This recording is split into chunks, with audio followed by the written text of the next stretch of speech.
গণসাগর। তা ওইখানে গিয়ে নাম কীর্তন করার পরে দীক্ষায় বলছে যে আমি রাজা, এত মানুষ এক জায়গা করতে আমি পারি না। যদিও আসে রাজ ভয়ে আসে, এমনি আসে না, রাজ ভয়ে আসে। তাই এই মানুষ তো সামান্য মানুষ না। তা যাদের অনুপ্রেরণা, যাদের সাধনার ফল আজ ভক্তবন্ধু উপস্থিত, যে মানুষ কিন্তু সাধারণ মানুষ এটা না। তাই আর আপনাদের কাছে প্রার্থনা জানাই, যতদিন এই ধরাপরে থাকে এমনি ভাবে আরো আরো বড়। ঈশ্বর যখন জগৎ সৃষ্টি করে, মানব সৃষ্টি করে, তখন বলেছে আমি এক আছি, এক হইতে আরো হব, আরো হব, আরো হব। তা এরাও যেন আজকের এখান থেকে যেন আরো আরো বড় করে সাধু কিন্তু মহন্ত ডেকে এলে তাদের মুখে আনন্দ দিয়ে, তাদের মুখে যেন লবণ ভাত দিতে পারে। আর হরিভক্তের, আমি যদিও দুরাচার হই, হরিভক্ত দুরাচার না। যদিও এরা ভুলে যায়, আপনারা জ্ঞান দিয়ে, যুক্তি দিয়ে, ভালোবাসা দিয়ে তাদের সঠিক পথে পরিচালনা করবেন, এটা আমার বিশ্বাস। তাই আপনারা প্রাণ ভরে এদের আশীর্বাদ করবেন। সুস্থ থেকে, সুস্থ থাকুক, অসুস্থ থাকুক, মানব দেহ অসুস্থ সুস্থ সবই থাকবে, সবই হবে। সব কিছুর ভিতরেও জয় জয় শান্তি হরি সত্য ভাবা গুরু চাঁদ গুরুদেব হরি ধ্বনি বলো, হরি বল। জয় বাবা হরিচাঁদ, জয় গুরুচাঁদ, জয় শান্তি মাতা, জয় সত্য ভাবা, জয় অন্নপূর্ণা মা, জয় অন্নপূর্ণা, জয় অন্নপূর্ণা। হরি বল, হরি বল।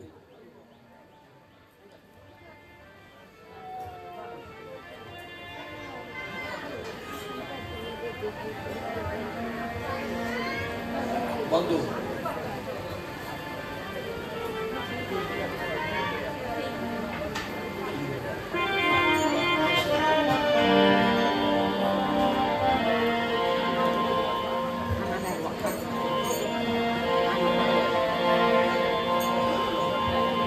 আগে হরি বল, হরি বল, হরি বল, হরি বল, হরি বল, হরি বল, হরি বল। হে জগৎ পিতা মাতা শান্তি হরি, তুমি তোমার ভক্তরে দিয়ে তাহা তুমি যাহা জোগাড় করিয়েছো তোমার সম্মুখে নিবেদন করছে প্রভু। তোমার তা তুমি নিজ গুণে ভক্তের হস্তের পোশাক ভাষা কর্ণ যা তৈরি করেছে তুমি গ্রহণ করো। তুমি গ্রহণ করে তোমার সেই ভক্তকে প্রসাদ দিয়ে এই জন্ম মৃত্যু জরাবের পরপারে যেন যায়, এই আশীর্বাদ দিয়ে তোমার ভক্তবৃন্দকে তুমি আশীর্বাদ করো। তারা যেন তোমার নিত্য নৈমিত্য এইভাবে সমগ্রের ভক্তবৃন্দ তোমাকে ডেকে এনে এমনিভাবে প্রসাদ দিয়ে মনোবাস লাভ করতে পারে। জয় জয় হরিচাঁদ।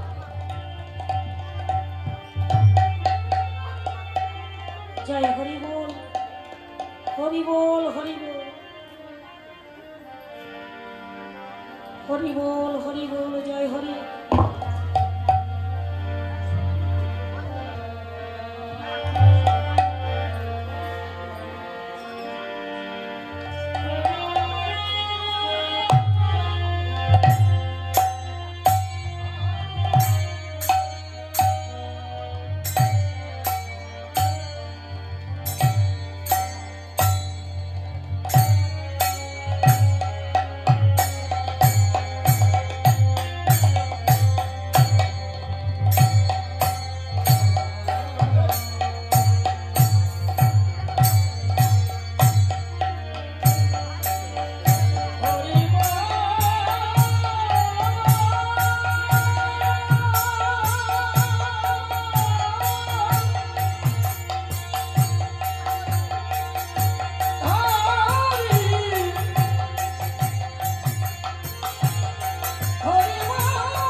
বয়স ছিল, তখন গান করার কথা বলে মনের মধ্যে ভাবাতো, আনন্দ হতো, বাহ গান করতে যাব, আনন্দ হতো। কিন্তু এখন গান কথা করার কথা বললেই, শুনলেই বুক ধড়ফড় করে, হাঁটলো কাঁপলো। কারণ যে অভ্যাস, যে অভ্যাসের দাস, সেই অভ্যাস থেকে যখন ছুটি নেওয়ার সময় হয়, তখন সেই অভ্যাসে এখন লাঙল চষতে দিলে পারবো না। আর গান করাও আমার পক্ষে এখনো সম্ভব। তবু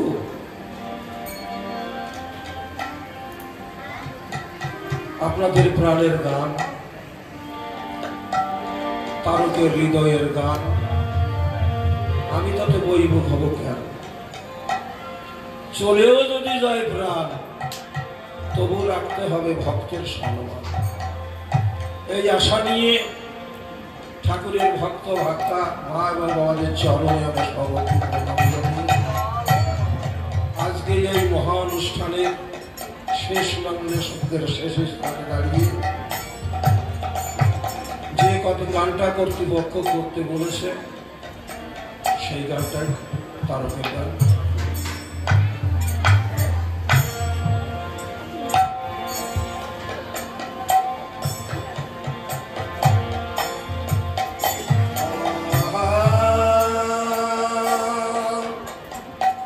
সাধুর সঙ্গেতে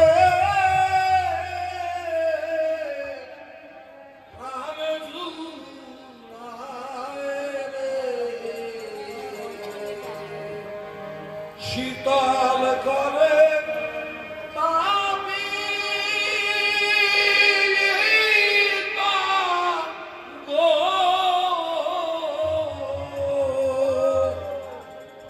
অনেকে মাত্র হলে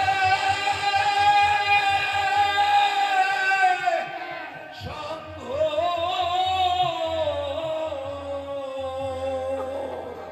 সাধুর সঙ্গে প্রাণ জোড়া শীতল করি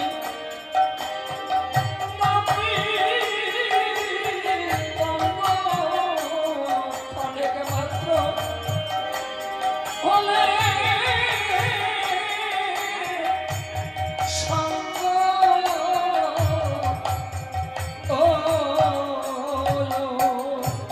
সাধুর সঙ্গে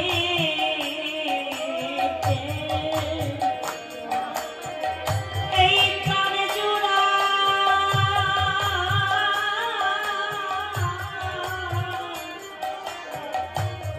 শীতল করি তাকে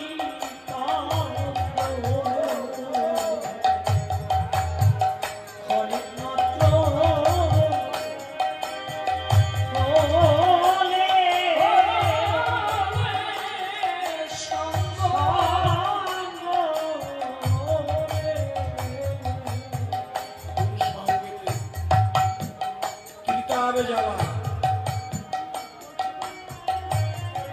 এই সংসার জাগতিক নিয়মে যত যন্ত্রণায় থাক, যতই দুঃখ থাক, যতই সুখ থাক, এই সাধুর সঙ্গে আসলে পরে সব গৌণ হয়ে যায়, অতি ক্ষুদ্র মতো হয়। আমরা যারা এই সাধু সঙ্গে বসে আছি,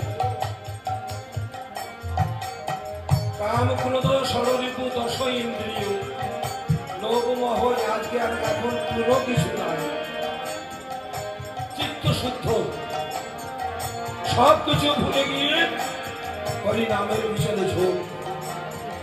এই ঝোঁক ষড়রিপু আছে, এরা কিনে বাজারে বসে পারে বৃন্দাবনে। এরা যখন এক ঝোঁকে চলবে, একভাবে চলবে। এখন সেই পরিস্থিতি, সেই সভা, এইখানে হরিভক্তের ভিতরে হৃদয়ে প্রেমের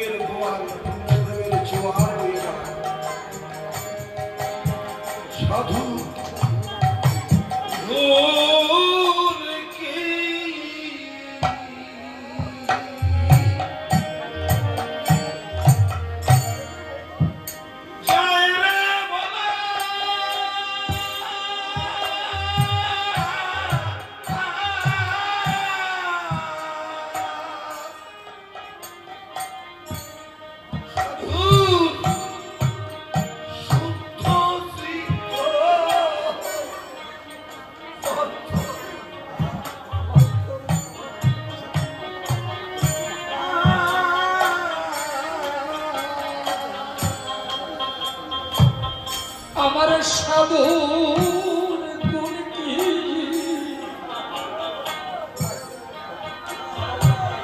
যাইরে বলা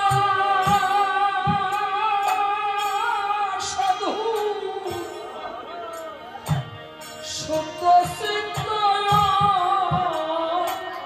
তোর খোলা রে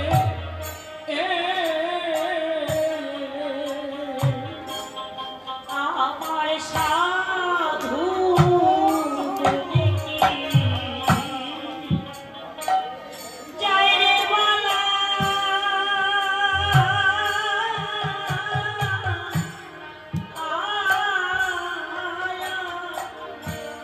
সাধু শুদ্ধ চিত্ত খোলা রে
গৌর দিলে দিতে পারে রে। তাহলে কি বললেন? সাধু যদি কৃপা করে আমার গৌর দিলে দিতে পারে, আর সাধু যদি কৃপা না করে আমার গৌর হরি আমার দয়াল হরি কেউ কিন্তু কিছু দেয় না। একমাত্র সাধু করে কৃপা ভিন্ন ছাড়া কেউ কিছু দেয় না এই জগতের পরে। আমার সাধু যদি কৃপা করে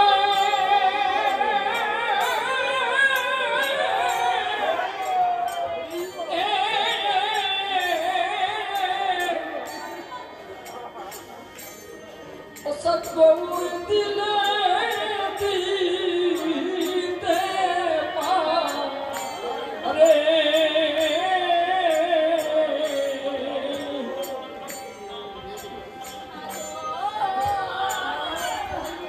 সাধু যদি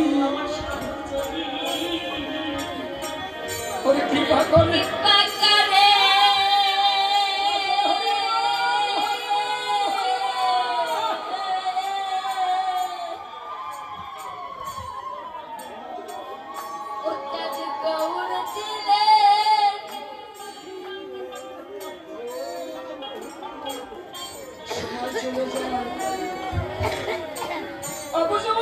সবাই চলে যায়।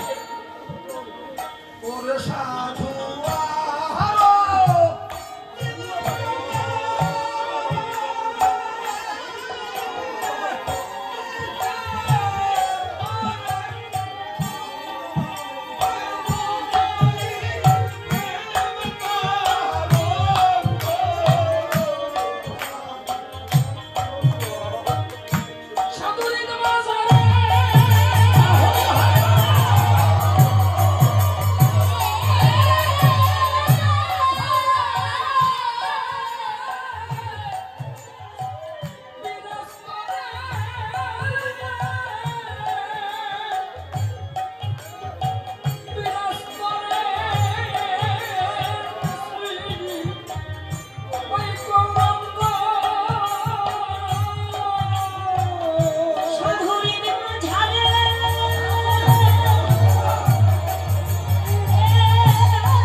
উপমা দিয়েছে সাধু কেমন। হায় রে সাধু কুমোরে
যৌবনের আমি ধরাইতে পারে তাহলে বলি কুমোরে পতঙ্গ ধরে আমরা যারা গৃহবাসী গৃহে যারা থাকি প্রতি খাটের কোণে কোণে মাটি দিয়ে বাসা বাঁধে, তাই না? ওকে কুমোরে বাসা বলা হয়। বলে ওতে একদম ছিদ্র আছে, 5টা 6টা 8টা 10টা। হরি হরি বল, হরি বল। কুমোরের ওই বাসা তৈরি হয়ে যায়, ওই বনে জঙ্গলে ঘুরে বেড়ায়, ওই পোকা ধরিয়ে এনে হাড় ধরিয়ে এনে ওই মাটির মধ্যে ঢুকিয়ে দেয়। এমনি ভাবে সব ঘরগুলো যখন বন্ধ হয়ে যায় ওখান থেকে কুমোরে ভরা উদয় হয়ে যায়। আর যখন পরিপুষ্ট হয় ভিতর থেকে ওই একটা পোকা বের হবে, ঠিক যে পোকা, যে কুমোরে পোকা, সেই কুমোরে পোকার রং ধরিয়ে যে কোনো রং ছিল এখন সব কুমোরে রং কুমোরে পোকা হয়ে বাইরে গিয়ে তারা রাখতে পারে। সাধুর গুণ এইটুকু। আজ চোর স্পর্শে সাধু হয়ে যায়, রং বদলাইয়ে দেয়। যেখানে শুষ্ক মাটি সেখানে রঙের বন্যা, হরিপ্রেমের বন্যা বলে সেই মাটি কর্ত করে দেয়।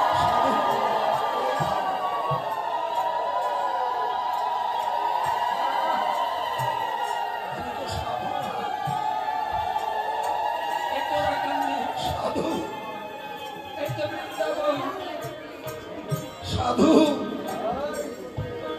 সব ধুয়ে ফেলেছে, যার অন্তরে কোনো কিছু নয়, হরিনামের পাগল হয়ে গেছে সেই মানুষ। তার অলৌকিক দেখায়। মহোৎসব বাড়িতে হীরামন, খরচের বাড়িতে হীরামন দৌড়ে গিয়ে উঠেছে। ওইখানে কার্যকর্তা তিনি বলেছে এই পাগল এসেছে, তিনি ব্যভিচারী, যাত্রার বাড়ি পায় অমৃতায় খায়, মূলা মেয়া নাই, মুসলমান নাই, কোনো জাতি ভেদ নাই, ওই খায়। বলার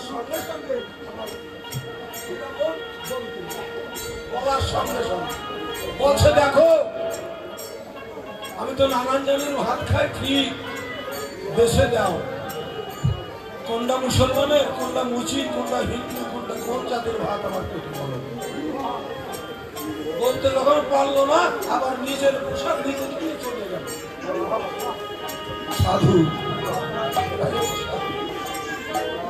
মানুষকে যাহা দেখায় ম্যাজিকের মতো, ম্যাজিকে দেখায় যেরকম অলৌকিক, সাধু যে হয় অলৌকিক ক্রিয়া করে দেখায়, তাহাকে সাধু বলে, তাহারে পাগল বলে। সেই মানুষের সঙ্গে পাগল করে এসে এই বৃন্দাবনে কৃপা করে।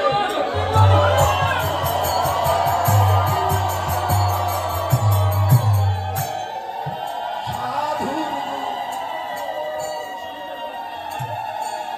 গোসাই গুলো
সাধুর গোড়া এই হরিপ্রেমের 12 অংশ যার মুখের ভিতরে, 12 আনি তারকের হাতে আর গুরুচাঁদের লীলা বিচরণের হাতে 15 আনা।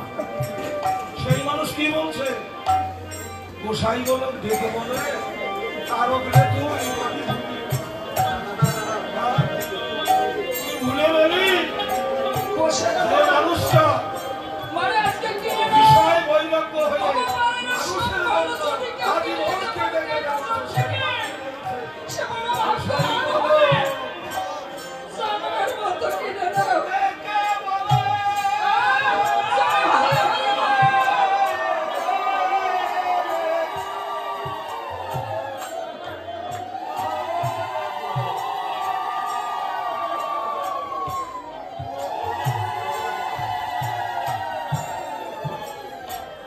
আমার গোসাই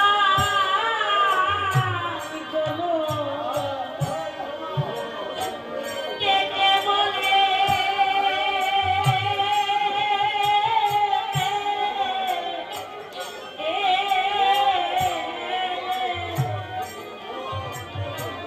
তারকরে তুই রইলি ভুলে রে।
শেষের দিনে অন্তিকালে